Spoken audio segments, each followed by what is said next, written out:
हरिः ओम् आपादमौलिपर्यन्तम् गुरूणाम् आकृतिं स्मरेत् तेन विघ्नाः प्रणश्यन्ति सिद्धन्ति च मनोरथाः।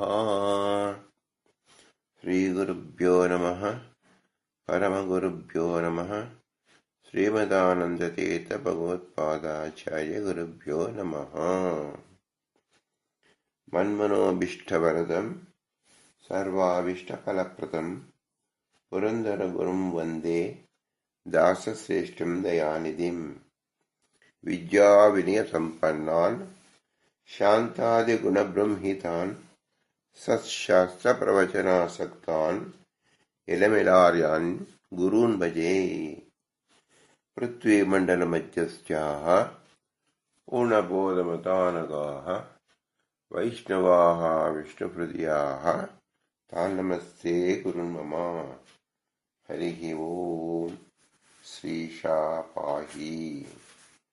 अनंतकोटि ब्रह्मांड नायक रमा ब्रह्म रुद्र इंद्रादिवंद्य भक्तवत्सला भवरोग वैद्य शरणागत वज्र पंजर आपद बांधव अनाथ बंधो अनिमित्त बंधो पतित पावन महारोग निवारण महादुरित निवारण महाभय निवारण महाबंध विमोचन भयकृत भय विनाशन कृपावारिधि देवदेवोत्तम देवशिखामणि कपट नाटक सूत्रधार नित्यरुಳು नित्य स्वच्छ संकल्प मुक्ता मुक्त नियामक मोक्षधरा सुवैकुंठपति वैकुंठ विहारी त्रिधाम त्रिगुणवज्जित जगज्जन्मादि कारण जगत्पते जगतत्यंत भिन्न जगदीश जगदुद्धार जगत्स्वामी जगद्विलक्षण जगन्नाथ विश्वकुटुंबी विराट मूर्ति हे मंगलांग हे शुभांग परम मंगलमूर्ति कोमलांग नील मेघ श्याम इंदुवदन बहुसुंदर इंदिरा वंदित चरण वृकोदर वंद्य केशवादिरूप अजादिरूप विश्वादिरूप आत्मादिरूप अनिरुद्धादिरूप अनिरुद्धादिरूप ಅನಿರುದ್ಧಾದಿರೂಪ. ಶ್ರೀ ಪುರಂದರದಾಸರು ರಚಿಸಿದ ಅನಂತಕೋಟಿ ಬ್ರಹ್ಮಾಂಡ ನಾಯಕ ಎಂಬ ಗದ್ಯದಲ್ಲಿ 50ನೇ ಗದ್ಯವಾಗಿ ಅನಿರುದ್ಧ ರೂಪ ಎಂಬುದಾಗಿದೆ.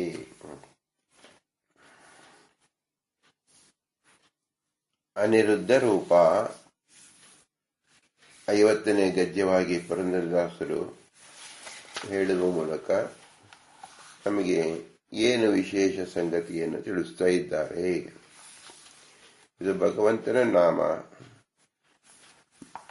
ಆದ್ದರಿಂದ ಅನಿರುದ್ಧ ಎಂಬುದು ನಿಶ್ಚಯವಾಗಿ ಭಗವಂತನ ನಾಮಧೇಯವು ಎಂಬುದು ಅದು ಸಕಲ ಶ್ರುತಿ ಪ್ರಸಿದ್ಧ, ಸಕಲ ಪ್ರಮಾಣ ಸಿದ್ಧ, ಸಕಲ ಸಜ್ಜನರಿಗೂ ವೇದ್ಯವಾಗಿರ್ತಕ್ಕಂಥದ್ದು ಅನಿರುದ್ಧ.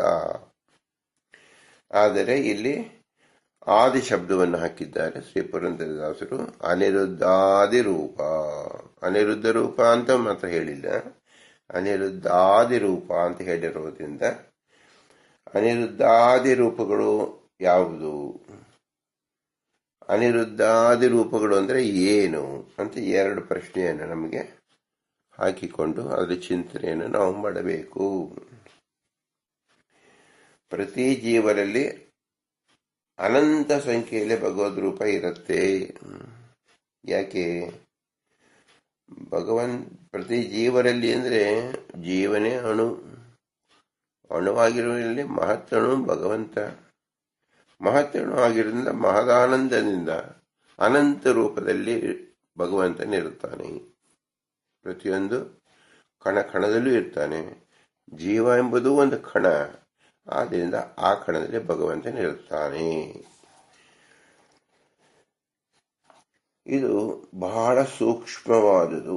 ಸೂಕ್ಷ್ಮಾನುಸೂಕ್ಷ್ಮ ರೂಪವಾಗಿರುವುದರಿಂದ ಸಾಮಾನ್ಯ ಕಣ್ಣಿಗೆ ಕಾಣುವುದಿಲ್ಲ, ಜೀವರೇ ಕಾಣುವುದಿಲ್ಲ. ಇಂದಿನ ಘಟಾನುಘಟಿ ವಿಜ್ಞಾನಿಗಳಿಗಾಗಲಿ ಯಾವ ಶಸ್ತ್ರಗಳಿಂದಾಗಲಿ ಜೀವರನ್ನು ಕಾಣುವ ಶಕ್ತಿ ಪಡೆದುಕೊಂಡಿಲ್ಲ.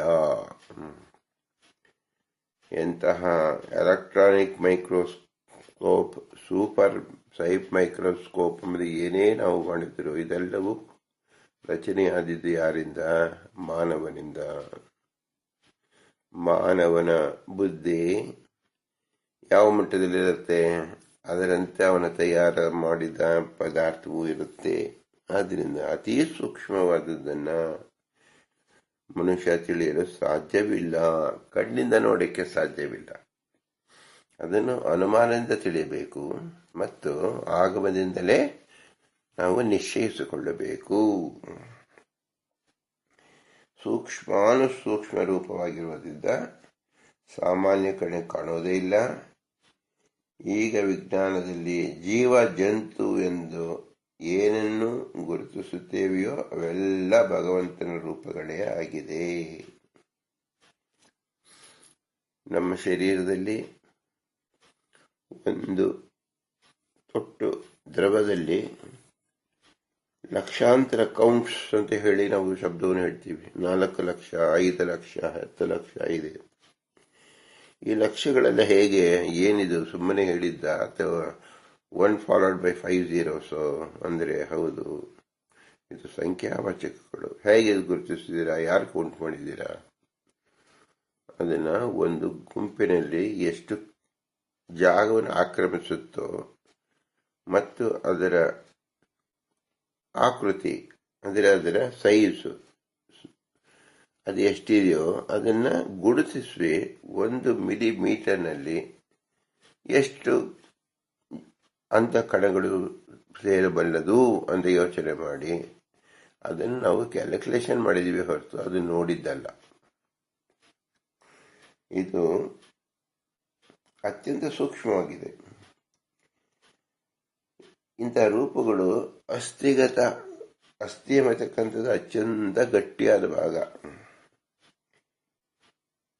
ಆ ಗಟ್ಟಿಯಾದ ಭಾಗದಲ್ಲೂ ಒಳಗಡೆ ಅಣುರೂಪದಲ್ಲಿ ಇರತಕ್ಕಂಥದ್ದು ಅನಂತ ರೂಪಗಳು. ನಾಡಿಗತ, ನಾಡಿ ಎಂಬುದು ನಮ್ಮ ರಕ್ತದ ಒಂದು ಕೊಳವೆಯಂತೆ ಅತ್ಯಂತ ಸೂಕ್ಷ್ಮವಾದ ಕೊಳವೆ ನಾಡಿ. ಆ ಸೂಕ್ಷ್ಮದಲ್ಲೂ ಸೂಕ್ಷ್ಮ ರೂಪವಾಗಿರತಕ್ಕಂಥದ್ದು ಭಗವಂತನ ಅನಂತ ರೂಪಗಳು. ರಕ್ತಗತ, ರಕ್ತ ಎಂಬುದು ದ್ರವವಾದರೂ ಸಹ ಅದರಲ್ಲಿರ್ತಕ್ಕಂಥ ರೂಪ, ಗುಣ, ಕ್ರಿಯಾ ಇದನ್ನು ತಿಳಿಯೋದಕ್ಕೆ ಇವತ್ತಿಗೂ ಯಾರಿಗೂ ಸಾಧ್ಯವಾಗಿಲ್ಲ. ರಕ್ತದ ಪರ್ಯಾಯವಾಗಿ ಬೇರೆ ದ್ರವವನ್ನು ಮಾಡುವುದಕ್ಕೂ ಶಕ್ಯರಾಗಿಲ್ಲ. ಅಮೂಲ್ಯವಾದದ್ದು ಭಗವಂತ ದತ್ತವಾದದ್ದು ಮನುಷ್ಯ ದೇಹದಲ್ಲಿರ್ತಕ್ಕಂಥದ್ದು ರಕ್ತ. ಇದನ್ನು ಯಾವ ಸಸ್ಯಗಳಿಂದಾಗಲಿ ರಾಸಾಯನ ಪದಾರ್ಥಗಳಿಂದಾಗಲಿ ತಯಾರು ಮಾಡುವುದಕ್ಕೆ ಸಾಧ್ಯವಿಲ್ಲ.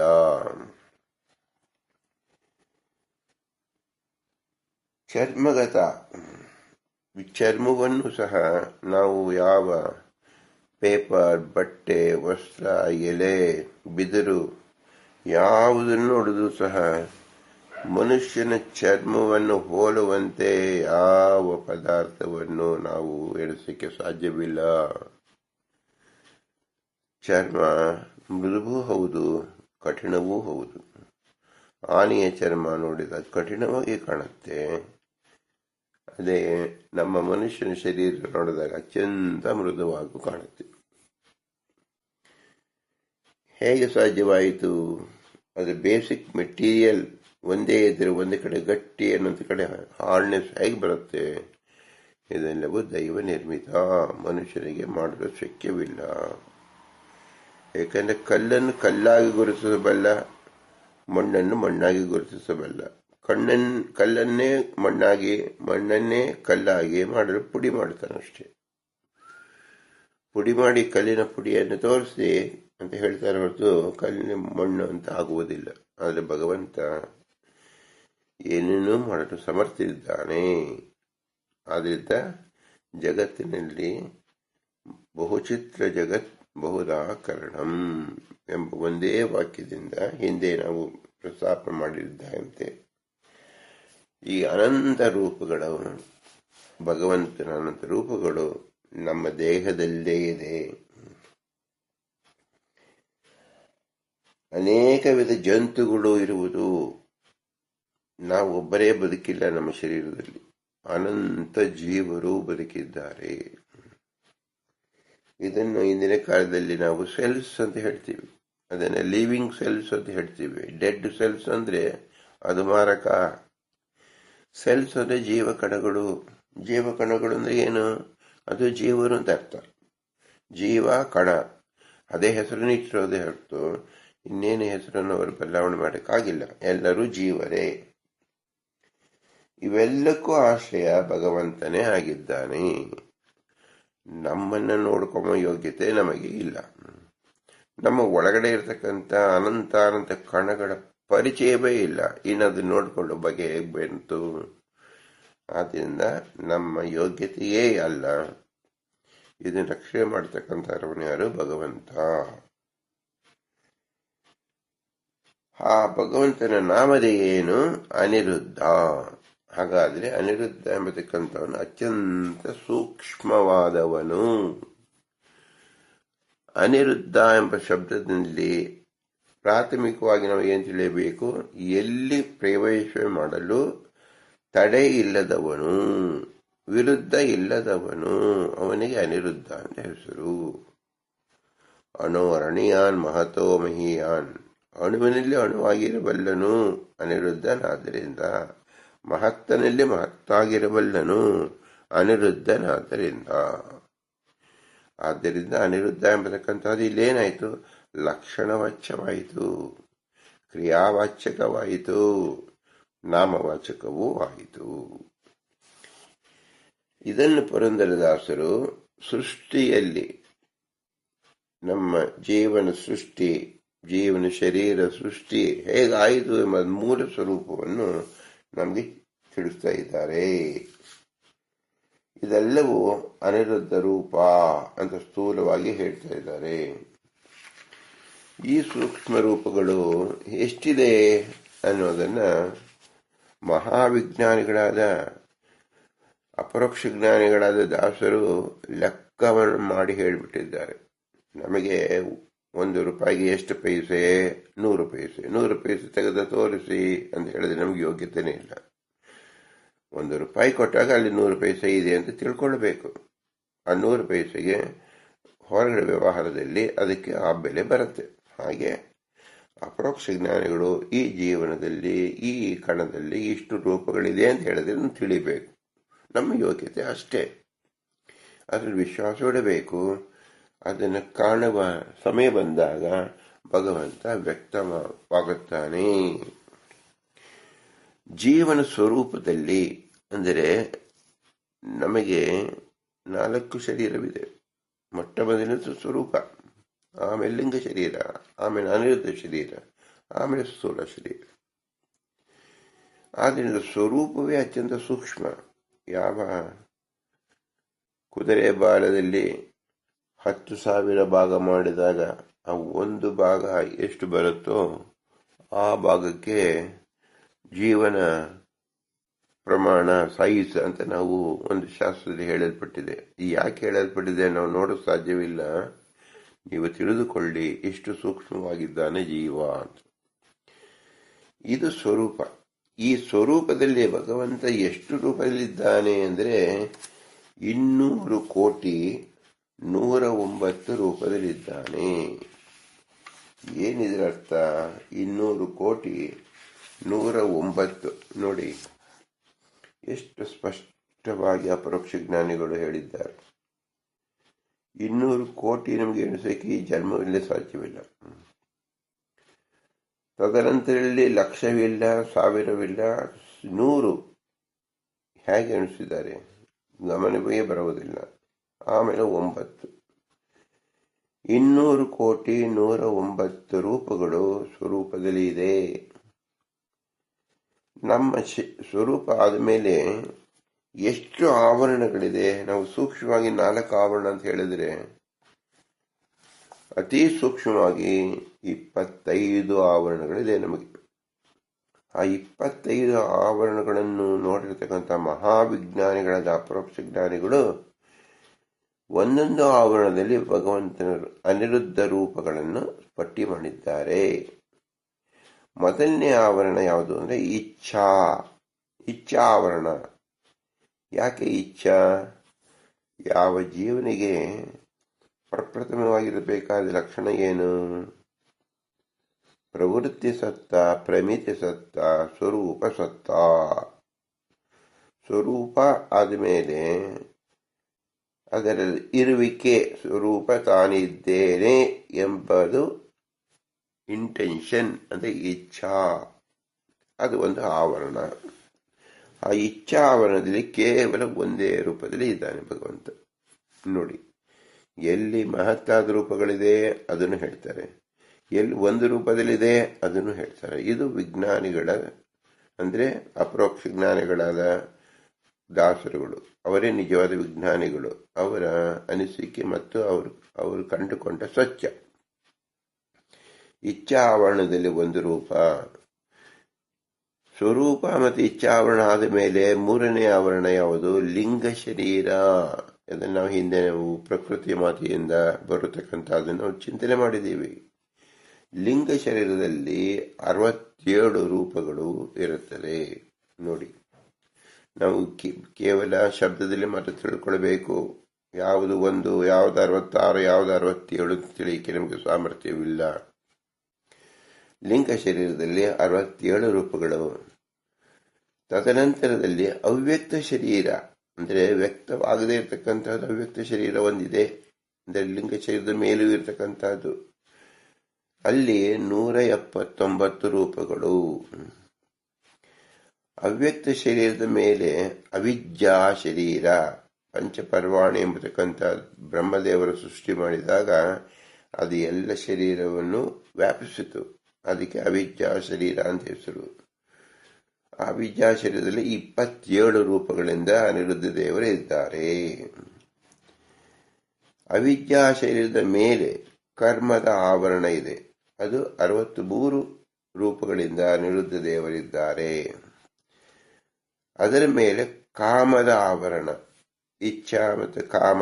ನೋಡಿ, ಇಚ್ಛಾ ಎಂಬತಕ್ಕಂಥದ್ದು ಸ್ವರೂಪದಲ್ಲಿರ್ತಕ್ಕಂಥದ್ದು, ಕಾಮ ಎಂಬತಕ್ಕಂಥದ್ದು ಅದು ಕ್ರಿಯಾರೂಪದಲ್ಲಿರ್ತಕ್ಕಂಥದ್ದು. 68 ರೂಪಗಳಿಂದ ಅನಿರುದ್ಧ ದೇವರಿದ್ದಾರೆ. ಜೀವಾಚ್ಛಾದಿಕ. ನೋಡಿ, ನಾವು ಪರಮಾಚ್ಛಾದಿಕ, ಜೀವಾಚ್ಛಾದಿಕ ಅಂತ ಕೇಳ್ತೀವಿ. ಇಷ್ಟು 7 ಪದಾರ್ಥಗಳನ್ನು ಸ್ವರೂಪದಲ್ಲಿ ಇಟ್ಕೊಂಡಿರ್ತಾರೆ. ಸ್ವರೂಪದಲ್ಲಿ ಇಚ್ಛಾವರಣ, ಲಿಂಗ, ವ್ಯಕ್ತ, ವಿದ್ಯಾ ಮತ್ತು ಕರ್ಮ, ಕಾಮ. ಇದರ ಮೇಲೆ ಬರ್ತಕ್ಕಂಥದ್ದು ಜೀವಾಚ್ಛಾದಿಕ. ಇದು 9 ರೂಪಗಳಿಂದ ಇದೆ. ಯಾವುದು 9 ಶಾಸ್ತ್ರದಲ್ಲಿ ವಿಶೇಷವಾಗಿ ಹೇಳಲ್ಪಟ್ಟಿದೆ, ನಾವು ಅದನ್ನು ಚಿಂತನೆ ಮಾಡಬೇಕು. ಈಗ ಮೊದಲು ಸದ್ಯದಲ್ಲಿ ಸಂಖ್ಯಾದಿಂದ ಮಾತ್ರ ತೃಪ್ತರಾಗಬೇಕು. ಜೀವಾಚ್ಛಾದಿಕ ಎಂಬತಕ್ಕಂಥದ್ದು 9 ರೂಪಗಳಿಂದ ಅನಿರುದ್ಧ ದೇವರಿದ್ದಾರೆ. ತದನಂತರ ಪರಮಾಚ್ಛಾದಿಕ, ಈ 9ನೇದು, ಅದು ಸಹ 9 ರೂಪಗಳಿಂದ ಅನಿರುದ್ಧ ದೇವರಿದ್ದಾರೆ. ಪರಮಾಚ್ಛಾದಿಕ ಆದ ಮೇಲೆ ನಾರಾಯಣ ಆವರಣ ಎಂಬುದು ಒಂದೇ ಒಂದು ರೂಪದಿಂದ ಅನಿರುದ್ಧ ದೇವರಿದ್ದಾರೆ. ವಾಸುದೇವಾವರಣ 1 ರೂಪದಿಂದ ಅನಿರುದ್ಧ ದೇವರಿದ್ದಾರೆ. ಸಂಕರ್ಷಣಾವರಣ 1 ರೂಪದಿಂದ ಇದ್ದಾರೆ. ಪ್ರದ್ಯುಮ್ನ ಆವರಣ 1 ರೂಪದಿಂದಿದ್ದಾರೆ. ಅನಿರುದ್ಧ ಆವರಣ ತಾನೇ ಆಗಿರುವುದರಿಂದ ಇಲ್ಲಿ ಯಾವ ಸಂಖ್ಯೆಯೂ ನಮೂದಿಸುವುದಿಲ್ಲ. ಏಕೆಂದರೆ ಇಡೀ ಸಮಗ್ರವಾಗಿ ಅನಿರುದ್ಧನೇ ತಾನೆ. ಅನಿರುದ್ಧ ಶರೀರದಲ್ಲಿ ಎಷ್ಟು ರೂಪಗಳಿದೆ?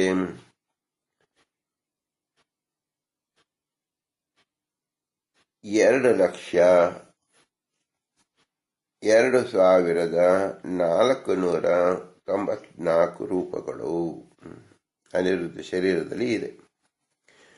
ವಾಸುದೇವ ಕವಚ ಎಂಬತಕ್ಕಂಥದ್ರಲ್ಲಿ ಅದು ಕವಚ ರೂಪವಾಗಿರುತ್ತೆ. ಅಲ್ಲಿ ವಾಸುದೇವ ಅಂದರೆ ವ್ಯಾಪ್ತವಾಗಿರತಕ್ಕಂಥದ್ದು ಅಂತ, ಅದು ಸಹ 1 ರೂಪ. ನಾರಾಯಣ ಕವಚದಲ್ಲಿ 1 ರೂಪ, ಆನಂದಮಯ ಕವಚದಲ್ಲಿ 1 ರೂಪ, ವಿಜ್ಞಾನಮಯ ಕವಚದಲ್ಲಿ 1 ರೂಪ, ಮನೋಮಯ ಕವಚದಲ್ಲಿ 1 ರೂಪ, ವಾಗ್ಮಯ ಕವಚದಲ್ಲಿ ಒಂದು ರೂಪ, ಶ್ರೋತ್ರಮಯ ಕವಚದಲ್ಲಿ ಒಂದು ರೂಪ, ಚಕ್ಷುರ್ಮಯ ಕವಚದಲ್ಲಿ ಒಂದು ರೂಪ, ಪ್ರಾಣಮಯ ಕವಚದಲ್ಲಿ ಒಂದು ರೂಪ, ಅನ್ನಮಯ ಕವಚದಲ್ಲಿ ಒಂದು ರೂಪ. ಇಷ್ಟು ಕವಚಗಳು 25 ಕವಚಗಳಾಯ್ತು. ಇಲ್ಲಿವರೆಗೂ 25 ಆವರಣಗಳಾಯಿತು. 26ನೇದು ಸ್ಥೂಲ ಶರೀರ. ಈ ಸ್ಥೂಲ ಶರೀರ ನಾವು ಅನಿರುದ್ಧ ಶರೀರ ಅಂತ ಹೆಸರು. ಇದು ಎಷ್ಟು ರೂಪದಲ್ಲಿದೆ ಅಂದ್ರೆ 32,793,817 ರೂಪಗಳಿಂದ ಸ್ಥೂಲ ಶರೀರವಾಗಿದೆ. ಆದ್ರಿಂದ ಸ್ಥೂಲ ಅಂತ ಶಬ್ದ ನಾವು ಹೇಳೋದು. ಲಿಂಗ ಶರೀರದ ಹಿಂದೆ ಸ್ಥೂಲ ಶರೀರ ಅಂತ ನಾವು ಹೇಳ್ತೀವಿ. ಆದರೆ ಸ್ಥೂಲ ಶರೀರ ಮತ್ತು ಲಿಂಗ ಶರೀರದ ಮಧ್ಯದಲ್ಲಿ 24 ಆವರಣಗಳು ಇದೆ. ಇದೆಲ್ಲವೂ ಅತಿ ಸೂಕ್ಷ್ಮವಾದದ್ದು ಅನಿರುದ್ಧ ಶರೀರ. ಹೀಗೆ ಒಟ್ಟು 232,996,858.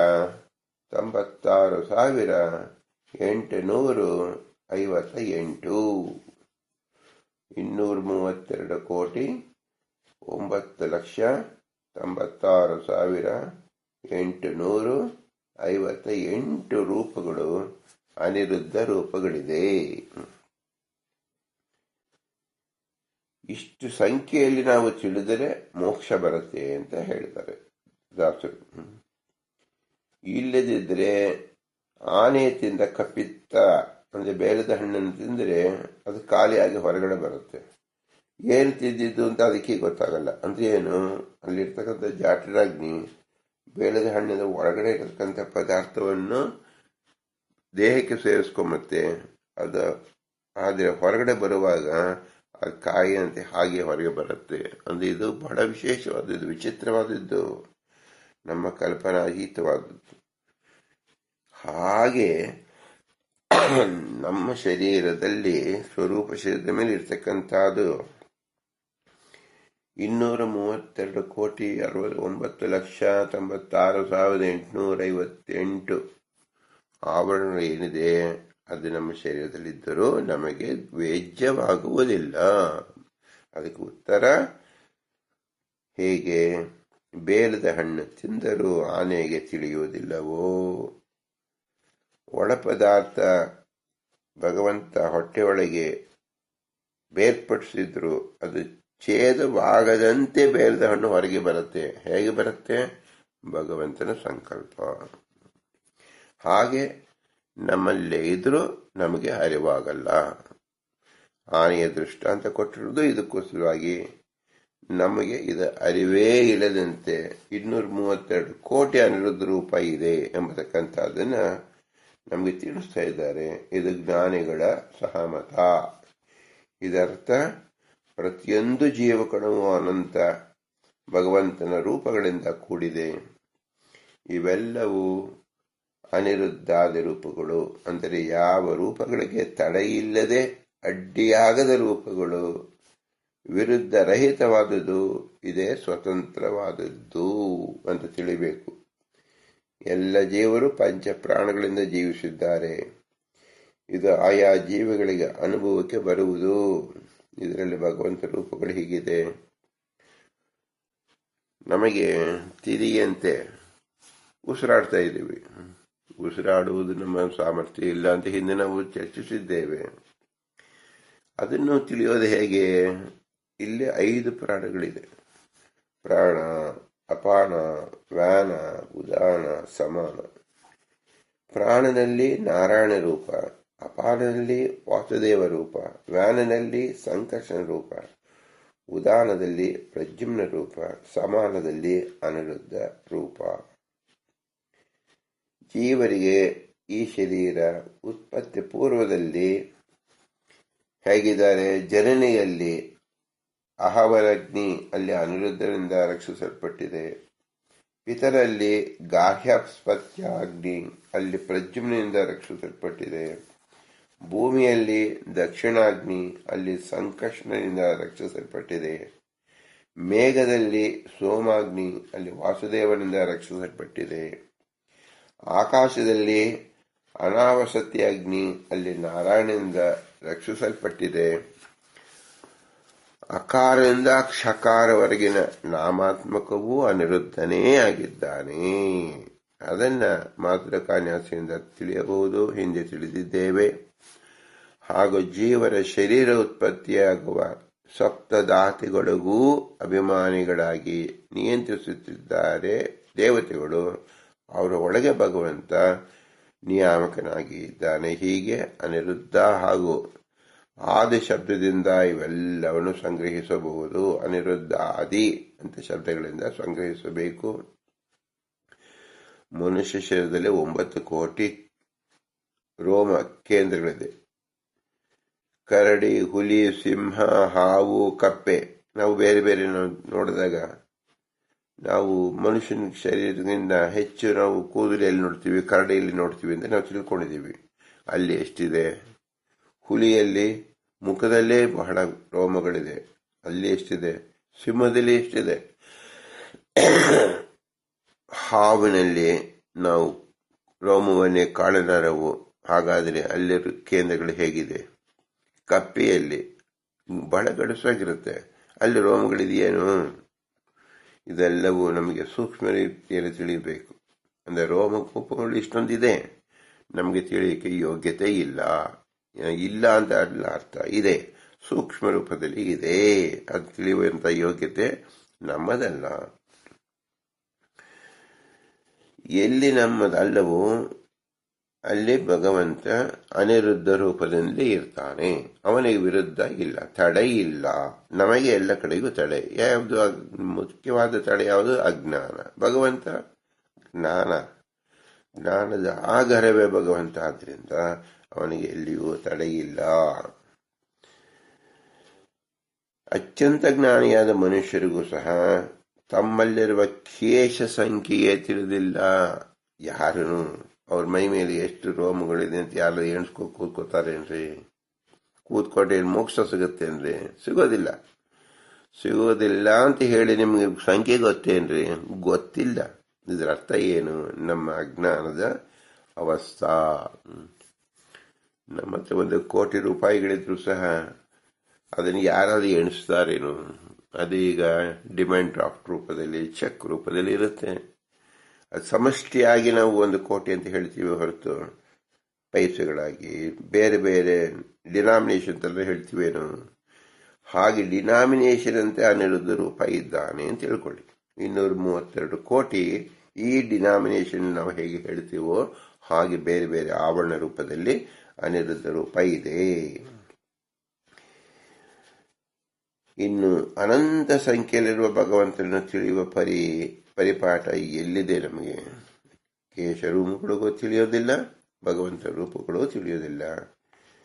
ತಿಳುವಳಿಕೆಯೂ ಇಲ್ಲದ ಮನುಷ್ಯ ತನ್ನ ಹಣವನ್ನು ಮಾತ್ರ ಎಣಿಸುತ್ತಾನೆ, ಹಾಗೆ ಸಮಷ್ಟಿಯಾಗಿ ಎಣಿಸುತ್ತಾನೆ ಎಂಬ ಸಂದೇಹ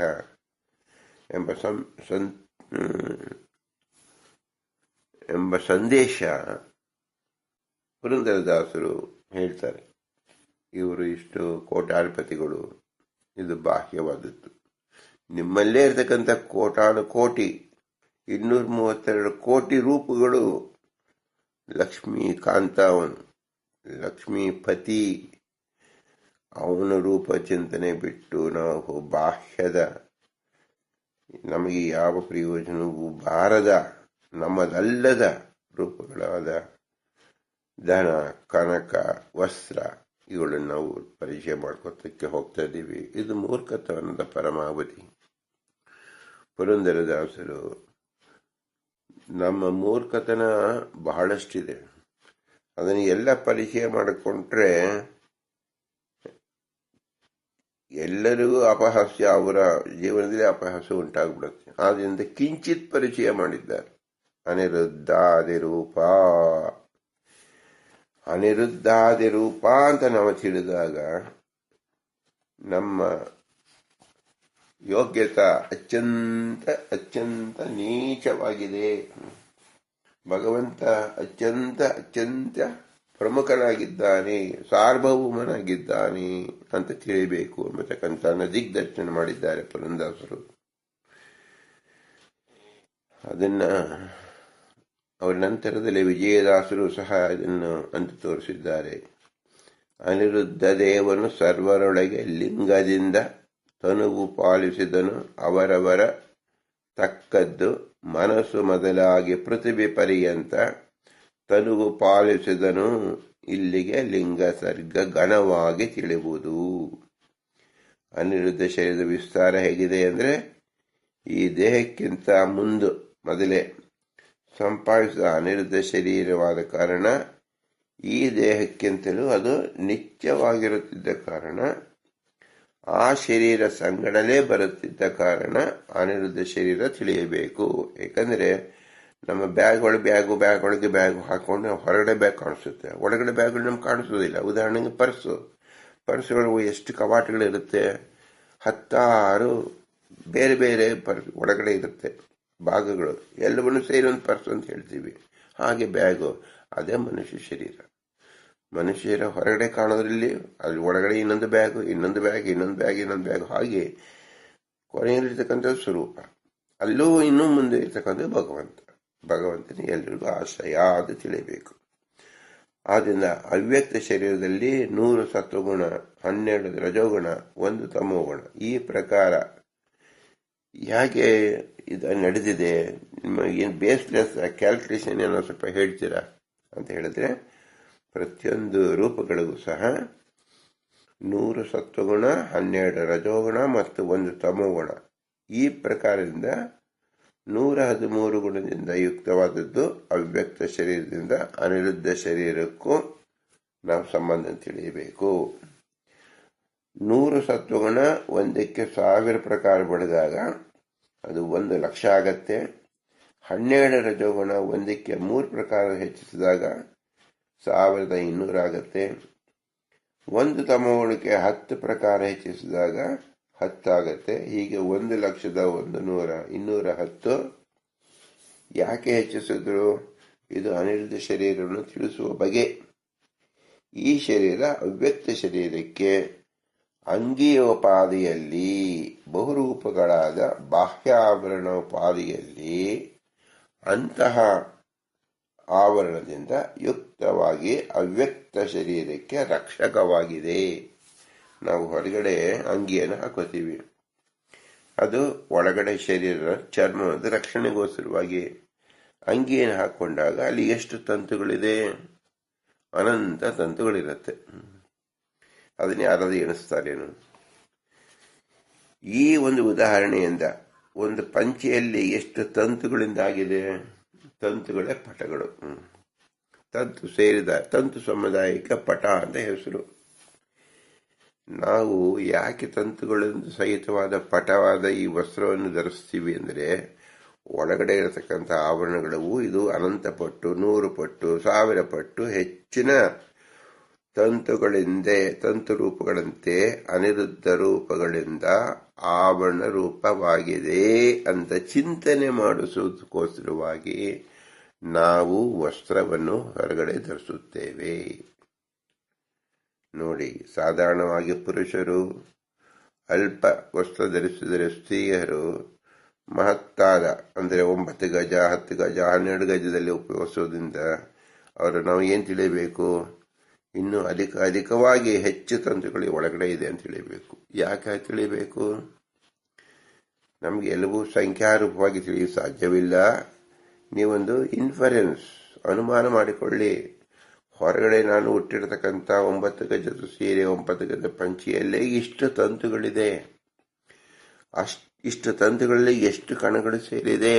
ಇದು ನನಗೆ ಹೊರಗಿನ ಆವರಣ ಆಯಿತು. ಯಾಕೆ ಹೀಗೆ ಹೊರಗಿನ ಆವರಣ ಹಾಕೊಂಡಿದ್ದೇನೆ? ಇದು ಒಳಗಿನ ಆವರಣವನ್ನು ಪ್ರತಿಬಿಂಬಿಸುತ್ತಿದೆ. ಬಿಂಬ ಪ್ರತಿಬಿಂಬ ಅಂತ ನಾವು ಹೇಗೆ ವಿಚಾರ ಮಾಡ್ತೀವೋ ಹಾಗೆ ಚರ್ಮದಲ್ಲಿ ಭಗವಂತ 9 ಕೋಟಿ ರೋಮಗಳನ್ನು ಸಹಿತವಾಗಿ ಆವರಣ ಮಾಡಿದ್ದಾನೆ ಚರ್ಮದಲ್ಲಿ. ಇದು ನಮಗೆ ಕಾಣತಕ್ಕಂಥದ್ದು. ಆದರೆ ಒಳಗಡೆ ಇರತಕ್ಕಂಥದ್ದು ಅಸ್ಥಿ, ನಂತರ ರಕ್ತ, ಮೇಧಸ್ಸು, ನಾಡಿಗಳು, ನರಗಳು, ಮೂಳೆಗಳು, ಇದೆಲ್ಲ ನಾವು ವಿಚಾರ ಮಾಡೋಕ್ಕೆ ನಮಗೆ ಏನೂ ಶಕ್ಯವೇ ಇಲ್ಲ. ಇದು ಒಳಗಡೆ ಇರತಕ್ಕಂಥ ಸೂಕ್ಷ್ಮ ರೂಪವಾದ ಜಂತುಗಳು.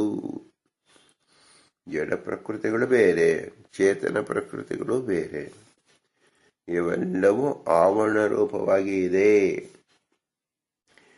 ಆದ್ದರಿಂದ ಪುರಂದರದಾಸರು ಏನು ಹೇಳಿದ್ರು, ಈ ಶರೀರ ಬ್ರಹ್ಮಾಂಡದ ಉಪಾದಿಯಲ್ಲಿ, ಅಂಡಾಂಡ ಮತ್ತು ಬ್ರಹ್ಮಾಂಡ ಅಂತ ಎರಡು ಶಬ್ದವನ್ನು ಹೇಳಿದರು.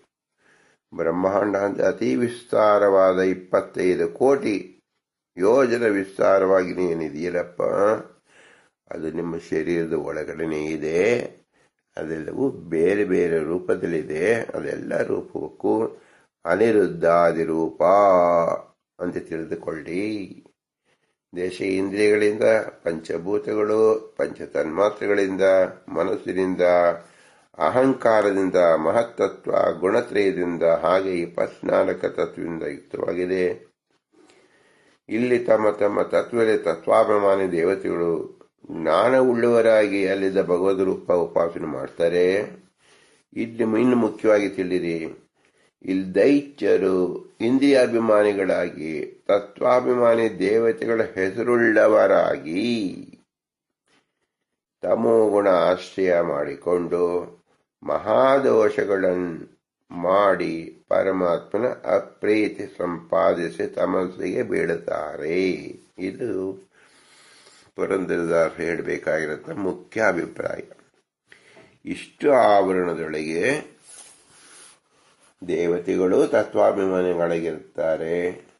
ದೈತ್ಯರು ಹೇಗೆ ತತ್ವಾಭಿಮಾನಿಗಳಾಗ್ತಾರೆ ಅಂದರೆ, ಇದನ್ನು ನಾವು ಚೆನ್ನಾಗಿ ತಿಳಿಯಬೇಕು. ಇಂದ್ರಿಯಾಭಿಮಾನಿಗಳಾಗ್ತಾರೆ. ಹೇಗಾಗ್ತಾರೆ? ಅವರಿಗೆ ಶಕ್ತಿನೇ ಇಲ್ವಲ್ಲ. ಅಂದರೆ ಇಂದ್ರಿಯಾಭಿಮಾನಿಗಳಾಗಿ ತತ್ವಾಭಿಮಾನಿ ದೇವತೆಗಳ ಹೆಸರುಳ್ಳವರಾಗಿ, ನಾವು ಅಗ್ನಿ, ನಾಲಿಗೆಗೆ ಅಂದರೆ ಅಗ್ನಿ ಎಂಬತಕ್ಕಂಥ ಅವನು ಒಬ್ಬ ದೈತ್ಯನು ಈ ಹೆಸರನ್ನು ಇಟ್ಕೊಂಡಿದ್ದಾನೆ. ಉದಾಹರಣೆಗೆ ನಮ್ಮ ಹೆಸರು ನಾರಾಯಣ, ಪದ್ಮನಾಭ, ಗೋವಿಂದ ಅಂತ ಇಟ್ಕೊಂಡಿದ್ದೆ. ನಮ್ಮದೇಂತ ಹೆಸರು ಭಗವಂತದಲ್ವ. ಇದು ಲೋಕ ಪ್ರಸಿದ್ಧವಾಗಿದೆಯಲ್ಲ. ಹಾಗೆ ದೈತ್ಯರು ಏನ್ ಮಾಡ್ತಾರೆ, ಎಲ್ಲ ತತ್ವಾಭಿಮಾನ ದೇವತೆಗಳನ್ನು ಅವರಿಟ್ಟುಕೊಂಡಿದ್ದಾರೆ. ಯಾತಕ್ಕೋಸ್ಕರವಾಗಿ? ಅವರ ಸಾಧನೆ ಮಾಡೋಕ್ಕೋಸ್ಕರವಾಗಿ ತಮೋಗುಣ ಆಶ್ರಯ ಮಾಡಿಕೊಂಡು ಮಹಾದೋಷಗಳ ಮಾಡಿ, ಅವರ ಅನಾದಿ ಯೋಗ್ಯತೆಯಲ್ಲಿ ಏನಿದೆ, ದೋಷವನ್ನು ಮಾಡುವುದೇ, ದ್ವೇಷವನ್ನು ಕಾರುವುದೇ ಇದೆ, ಹರಿದ್ವೇಷ ಮಾಡುವುದೇ ಇದೆ. ಅದನ್ನು ಇಂದ್ರಿಯ ಅಭಿಮಾನಿಗಳ ಹೆಸರಿನ ಮೂಲಕ ಅವರು ಸಾಧನೆ ಮಾಡಿಕೊಂಡು ಭಗವಂತನ ಅಪ್ರೀತಿಯನ್ನು ಸಂಪಾದಿಸಿಕೊಂಡು ತಮಸ್ಸಿಗೆ ಹೋಗ್ತಾರೆ. ಆದ್ದರಿಂದ ನಾವು ಹೇಗೆ ಗುರುತಿಸುವುದು? ಸಾತ್ವಿಕ ತತ್ವಾಭಿಮಾನಿ ಯಾರು, ತಾಮಸ ತತ್ವಾಭಿಮಾನಿ ಯಾರು, ರಾಜಸ ತತ್ವಾಭಿಮಾನಿ ಯಾರು ಎಂದು ತಿಳಿಯುವುದು ಹೇಗೆ? ಇದೆಲ್ಲವನ್ನು ತಿಳಿಸೋದು ಯಾವುದು? ಪುರಂದರದಾಸರು ಅನಿರುದ್ಧ ಆದಿರೂಪ ಆದಿ ಶಬ್ದದಿಂದ ಸತ್ವಗುಣ, ರಜೋಗುಣ, ತಮೋಗುಣದ ಅಭಿಮಾನಿಗಳನ್ನು ತಿಳಿಸಿ ಅದರಲ್ಲೂ ಭಗವಂತನಿದ್ದಾನೆ. ಹಾಗಾದರೆ ಸತ್ವಗುಣದ ಅಭಿಮಾನಿ, ರಜೋಗುಣದ ಅಭಿಮಾನಿ, ತಮೋಗುಣದ ಅಭಿಮಾನಿ ನಮಗೆ ತಿಳಿಯಕ್ಕೆ ಸಾಧ್ಯವಿಲ್ಲ. ಏಕೆಂದರೆ ಅಗ್ನಿ ಎಂಬತಕ್ಕಂಥದ್ದು ಸತ್ವಗುಣದಲ್ಲೂ ಇದ್ದಾನೆ, ರಜೋಗುಣದಲ್ಲಿದ್ದಾನೆ, ತಮೋಗುಣದಲ್ಲಿದ್ದಾರೆ. ಹೇಗೆ ನಾವು ಸತ್ವಗುಣದ ಅಭಿಮಾನಿಯನ್ನು ಗುರುತಿಸುವುದು ಅಂದರೆ, ನಿಯಾಮಕನಾದ ಭಗವಂತನ ಹೆಸರು ಹೇಳಿ, ಅನಿರುದ್ಧ. ಹಾಗಾದರೆ ಅನಿರುದ್ಧ ಎಂಬ ಹೆಸರು ದೈತ್ಯರು, ತಮೋ ಅಭಿಮಾನಿಗಳು, ರಜೋಭಿಮಾನಿ ಇಟ್ಕೊಂಡಿಲ್ವೇನು? ಇಟ್ಕೊಂಡಿದ್ದಾರೆ. ಆದ್ದರಿಂದ ಏನು ಮಾಡಬೇಕು? ಭಾರತೀಪತಿ ಮುಖ್ಯ ಪ್ರಾಣ ಅಂದರೆ ವಾಯುದೇವರಲ್ಲಿ ಯಾವ ರಜೋ ಅಭಿಮಾನಿ ದೇವತೆಗಳಾಗಲಿ, ಯಾವ ಜೀವರು ತಮೋಗುಣದ ಜೀವರು ವಾಯು ಪ್ರತಿಮೆಯಲ್ಲಿ ಅಂದರೆ ಆದಿಷ್ಠಾನದಲ್ಲಿ ಕಾರ್ಯವನ್ನು ನಿರ್ವಹಿಸಕ್ಕೆ ಸಾಧ್ಯವಿಲ್ಲ. ಅವರಲ್ಲಿ ಆಫ್ ಆಗ್ತಾರೆ, ತಟಸ್ಥರಾಗ್ತಾರೆ. ಅಲ್ಲಿ ನಾವು ಭಗವಂತನನ್ನ ನಾವು ಟೆಸ್ಟಿಂಗ್ ಪೇಪರ್, ಲಿಟ್ಮಸ್ ಪೇಪರ್ ಅಂದ್ರೆ ಫಿಲ್ಟರ್ ನಮ್ಮ ಹೇಗೆ ಮಾಡ್ತೀವೋ, ಫಿಲ್ಟರ್ ಮಾಡೋದ್ರಿಂದ ಏನಾಗುತ್ತೆ? ದೋಷಗಳೆಲ್ಲ ಅಲ್ಲಿ ನಿಲ್ಲುತ್ತೆ ತಾನೆ. ಹಾಗೆ ನಮ್ಮ ಮನಸ್ಸಿನಲ್ಲಿರ್ತಕ್ಕಂಥ ದೋಷ ಏನು? ರಜೋಭಿಮಾನಿಗಳಾಗಿ ಜೀವರು ತಮೋಭಿಮಾನಿಗಳ ದೈತ್ಯರನ್ನು ನಿಲ್ಲಿಸುವ ಫಿಲ್ಟರ್ ಯಾವುದು? ವಾಯುದೇವರು. ವಾಯುದೇವರ ಅಧಿಷ್ಠಾನದೇನು? ನಾವು ಕುಡಿಯೋ ನೀರನ್ನು ಫಿಲ್ಟರ್ ಮಾಡ್ತೀವಿ, ಫಿಲ್ಟರೇ ವಾಯುದೇವರು. ಜ್ಞಾನದ ಫಿಲ್ಟರ್ ಯಾವುದು? ವಾಯುದೇವರು. ಆದ್ದರಿಂದ ಸಂಕಲ್ಪದಲ್ಲಿ ಭಾರತೀಯ ರಮಣ ಮುಖ್ಯ ಪ್ರಾಣಾಂತರ್ಗತ ಅಂತ ಹೇಳುವುದೇ ಫಿಲ್ಟರ್. ನಮ್ಮ ಜ್ಞಾನವನ್ನು ಆ ಮೂಲಕ ಹರಿಸಿದಾಗ ಕೇವಲ ಅನಿರುದ್ಧ ಪ್ರಜ್ಞೆಯನ್ನು ಸಂಕರ್ಷಣ ವಾಸುದೇವ ಅಂತ ಹೇಳಿ ನಾರಾಯಣ ಮೂಲ ರೂಪಕ್ಕೆ ಸೇರುತ್ತೆ. ಬೇರೆ ಬೇರೆ ಅವರ ಹೆಸರನ್ನೇ ಇಟ್ಟುಕೊಂಡಂತ ಯಾವ ದೇವತೆಗಳಿಗೂ ಸೇರುವುದಿಲ್ಲ, ಯಾವ ರಜೋಭಿಮಾನಿ ಜೀವರಿಗೂ ಸೇರುವುದಿಲ್ಲ, ಯಾವ ತಮೋಭಿಮಾನಿ ಜೀವರಿಗೂ ಸೇರುವುದಿಲ್ಲ. ಇದು ಅತ್ಯಂತ ರಹಸ್ಯವಾದ ಪ್ರಮೇಯ. ಎಲ್ಲಿ ತಡೆಯಿಲ್ಲದೆ ನಡೆಯುವುದು ಅದಕ್ಕೆ ಅನಿರುದ್ಧ ರೂಪ ಅಂತ ಹೆಸರು. ಈ ಸೂಕ್ಷ್ಮವನ್ನು ತಿಳಿಸೋಕ್ಕೋಸ್ಕರವಾಗಿ ಪುರಂದರದಾಸರು ಅನಿರುದ್ಧಾದಿರೂಪ ಅಂತ ಚಿಂತಿಸಿದ್ದಾರೆ. ಇದು ಅತೀ ಅಮೋಘವಾದ, ಅತೀ ಗುಹ್ಯವಾದ ಶಾಸ್ತ್ರ ಪ್ರಮೇಯವಾಗಿದೆ. ಅನಿರುದ್ಧ ಅಂದ್ರೆ ಎಲ್ರಿಗೂ ಗೊತ್ತಿರುತ್ತೆ, ವಿರುದ್ಧ ಇಲ್ಲದೆ ಇರತಕ್ಕಂಥದ್ದು. ಯಾವ ವಿರುದ್ಧ ಇರತಕ್ಕಂಥದ್ದು? ದೈತ್ಯರು ಪಟಳ ಇಲ್ಲದೆ ಇರತಕ್ಕಂಥದ್ದು. ರಜೋ ಅಭಿಮಾನಿ ಜೀವರ ಅಭಿಮಾನ ಇಲ್ಲದೆ ಇರತಕ್ಕಂಥದ್ದು. ಅದರಂತೆ ಸತ್ವಾಭಿಮಾನಿ ದೇವತೆಗಳ ಅಭಿಮಾನವೂ ಇಲ್ಲದೆ ಇರತಕ್ಕಂಥದ್ದು ತಿಳಿಬೇಕು. ಯಾವ ಗುಣವೂ ಇಲ್ಲದೆ ನಿರ್ಗುಣ ಅಂದ್ರೆ ಅಪ್ರಾಕೃತ ಗುಣವಂತನಾಗಿರ್ತಕ್ಕಂಥವನನ್ನು ತಿಳಿಬೇಕಾದ್ರೆ ಏನ್ ಮಾಡಬೇಕು? ಅನಿರುದ್ಧ. ವಿರುದ್ಧ ಇಲ್ಲದೆ, ತಡೆ ಇಲ್ಲದವ, ಅನಿರುದ್ಧಾದಿರೂಪ ಅಂತ ಹೇಳಿ ಪುರಂದರದಾಸರು ಮಹಾಮಹಿಮರು ಮಹಾ ವಿಶೇಷವಾದ ತತ್ವವನ್ನು ಸುಲಭವಾಗಿ ನಮಗೆ ಪರಿಚಯಿಸಿದ್ದಾರೆ.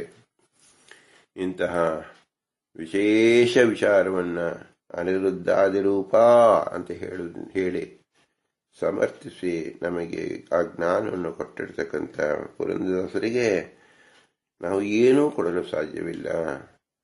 ಆದ್ದರಿಂದ ನಾವು ಅಲ್ಪತ್ವದಿಂದ ನಮ್ಮಲ್ಲಿ ಕೊಡಲು ಏನೂ ಸಾಧ್ಯವಿಲ್ಲ ಎಂಬ ವಿನಮ್ರತೆಯಿಂದ ಉಪನಿಷತ್ತಲ್ಲಿ ಹೇಳಿರತಕ್ಕಂತೆ ಭೂಯಿಷ್ಠಾಂತೆ ನಮ ಉಕ್ತಿಂ ವಿಧೇಮ, ಸ್ವಾಮಿ ನಾವು ನಿಮಗೆ ಶರಣಾಗಿದ್ದೇವೆ, ನಮ್ಮ ನಮಸ್ಕಾರಗಳನ್ನು ಮಾತ್ರ ನಿಮಗೆ ಕೊಡಬಲ್ಲವು ಅಂತ ಹೇಳಿ ಅವರನ್ನು ಚರಣಾರವಿಂದದಲ್ಲಿ ನಮಸ್ಕರಿಸೋಣ. ತನ್ಮೂಲಕ ಅವರ ಅಂತರ್ಯಾಮಿಯಾಗಿರ್ತಕ್ಕಂಥ ಪುರಂದರ ವಿಠಲ ನಮ್ಮೆಲ್ಲರನ್ನು ಸಲಹಲಿ. ತನ್ನ ಅನಿರುದ್ಧ ರೂಪದಿಂದ ನಮಗೆ ರಜೋಭಿಮಾನಿ ಜೀವರು ತಾಮೋಭಿಮಾನಿ ಜೀವರಿಂದ ಉಪಟಳವಿಲ್ಲದಂತೆ ಮಾಡಲಿ ಅಂತ ಕೇಳಿಕೊಳ್ಳುತ್ತಾ ಭಗವಂತನನ್ನು ಸ್ಮರಿಸೋಣ, ಕೀರ್ತಿಸೋಣ, ನಮಿಸೋಣ. ಭಾರತೀಯ ರಮಣ ಮುಖ್ಯ ಪ್ರಾಣಾಂತರ್ಗತ ಶ್ರೀಕೃಷ್ಣಾರ್ಪಣಮಸ್ಸು. ಹರಿ ಓಂ, ಹರಿ ಓಂ, ಹರಿ ಓಂ.